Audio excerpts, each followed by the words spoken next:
So when I first saw this, I thought to myself, there's no way this is real. This has to be a joke. This cannot be real. This cannot be ESPN's WNBA rookie rank. Stop what you're doing, because what just dropped from ESPN has stunned the entire WNBA world. The rookie rankings came out, and they don't just miss the mark. They insult one of the league's greatest rising stars, Caitlin Clark. Today, we're breaking down the shocking list, the numbers, the media bias, and why this isn't just a ranking error. It might be a full-scale disrespect to her legacy. Stay with us. At that point, some of us felt like maybe she hadn't proved it in the WNBA, but at this point, she certainly. So here's what we're dealing with. ESPN released its seasonal rookie rankings. And despite Clark's record-breaking rookie year, deep threes, triple-doubles, globally trending, she landed shockingly low. Meanwhile, Angel Reese and others appear ahead. Many fans believe this signals a deeper issue. Let's set the stage. She will do her best. I know she's talented, but she's not strong enough and she doesn't have enough experience right now to compete at this level. Let's look at the facts. Caitlin Clark didn't just meet expectations, she shattered them. She brought new viewers, broke attendance records, changed playoff formats, and dominated on court. She threw logo bombs from way behind the arc. She didn't just play like a top rookie, she played like a top-tier star. So how does she end up ranked behind players with less impact? Who's the best player in the country? To the media or me? As you see it. I feel like I'm the best player. Here's where it gets messy. Critics say ESPN has consistently undervalued Clark, calling her not strong enough, not experienced enough, or buried behind marketing narratives. One quote called her hype, with no talent on the floor. Meanwhile, Reese receives praise for buzz and attention. When rankings like these come out, they look less like objective assessments and more like narrative games. Exactly what I'm saying, because I think it makes a mockery of the women's game. If the focus on, now we just have to have people because of marketing and their attention, and they're not as talented, and we're not putting the best team out. This isn't just about Clark's ego, it's about league credibility.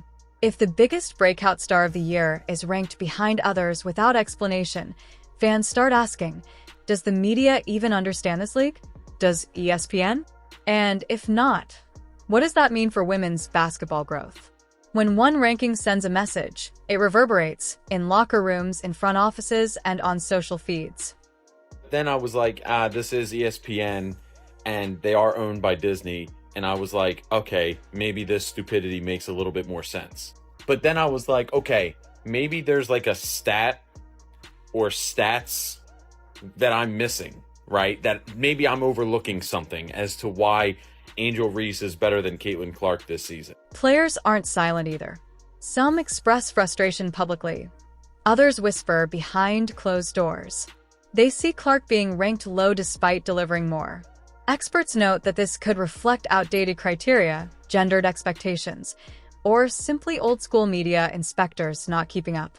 This week alone, analysts questioned how a league transformative rookie could be ranked so low. Response of folks that don't think she is praised enough and she is above reproach in terms of criticism, or that praising another player is an affront to her is like, whoa, bro.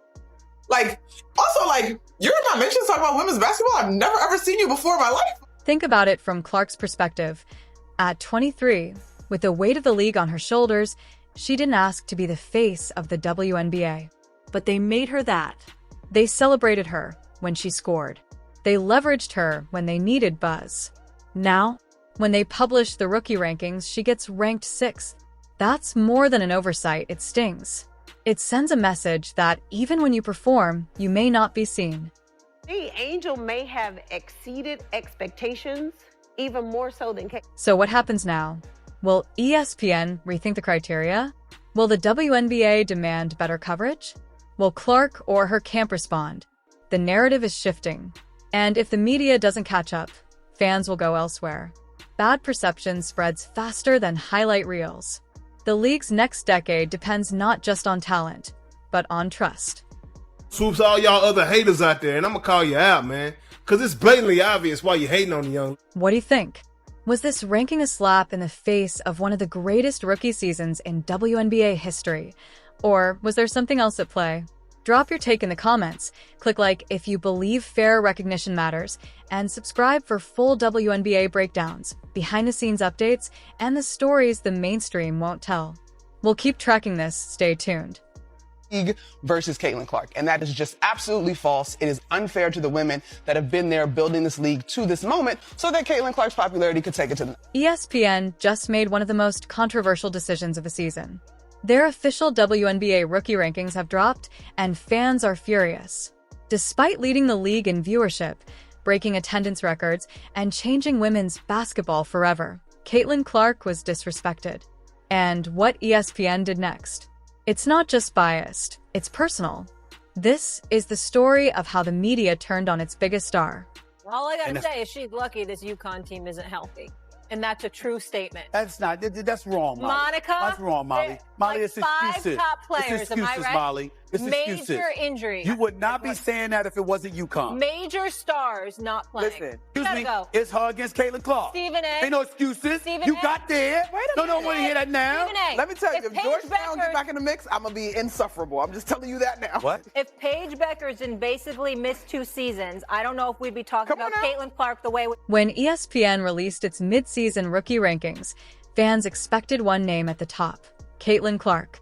But when she appeared at number 6, the basketball world exploded. How could the same player responsible for record-breaking TV numbers and sold-out arenas be ranked below less impactful rookies? Even veteran analysts couldn't believe it. ESPN's own data showed Clark had the highest efficiency rating among rookies, and yet she was pushed down. Molly, I said... Really, Molly? Wow. Really? This wasn't the first time ESPN was accused of bias. During the season, analysts like Molly Karam dismissed Clark's impact, saying she was good for ratings, not for basketball. Fans called it a backhanded compliment, but the tone was clear. ESPN didn't want to give Clark full credit. Meanwhile, Angel Reese, Clark's college rival turned WNBA opponent, received non-stop coverage for her attitude, not performance. The media had chosen their narrative. Clark the overrated golden girl, Reese the gritty underdog. Is a Caitlin Clark effect on all of basketball, and especially on women's basketball ratings. Kudos to her. She has elevated an entire sport in viewer. Let's look at the facts. Caitlin Clark's games averaged more viewers than any other rookie, and even outdrew some NBA regular season broadcasts. The Caitlin Clark effect was real. WNBA ticket sales skyrocketed by 240%. Merchandise? Sold out. And yet ESPN's ranking made it seem like her success was a fluke. But when you dive into the numbers, you see the truth. Clark led all rookies in assists, was top 3 in scoring, and had one of the best usage rates in the league. ESPN ignored that completely. Don't want it to grow if it's certain people at the face. And there is still this undertone of jealousy that for some reason I cannot get around calling it anything else but that, because I don't know what else it could be. I thought it was going to get better this season, but it hasn't. There are still people who seemingly, to me, feel like they just don't want Caitlin to be a part of it. After ESPN dropped those rankings, the backlash was instant. Hashtags like #DisrespectClark and #ESPNBias started trending. Even neutral fans called out the double standards in coverage. ESPN's own comment sections flooded with fans demanding answers. "You can't downplay the reason people are even watching the WNBA," one user wrote. Another said, "If this is journalism, then ESPN just lost all credibility." But behind the scenes, insiders claimed this wasn't an accident. It was a media strategy. And act like there isn't or hasn't been legitimate resentment emanating from those who are pioneers. Nobody's fooled here. You got pundits who used to play in the WNBA, some of them who didn't, and who were speaking on behalf of those who didn't want to create that kind of noise themselves because of the negative impact. We talk about it when the men do it. If we detect jealousy, if we detect envy, if we detect resentment, and it's amongst the fellas, we put it out there. Shit, we act like it's the latest episode of General Hospital. But when the ladies are feeling that way about another young lady like Caitlin Clark, and people like myself and Shay Shay call it out, suddenly it's a problem. When Caitlin Clark was finally named Rookie of the Year, it wasn't just an award. It was vindication. ESPN's credibility took a hit, and Clark's legend only grew stronger. From being ranked 6th to dominating the entire season, she proved what everyone already knew. Greatness doesn't need validation, it demands recognition. And she earned it the hard way.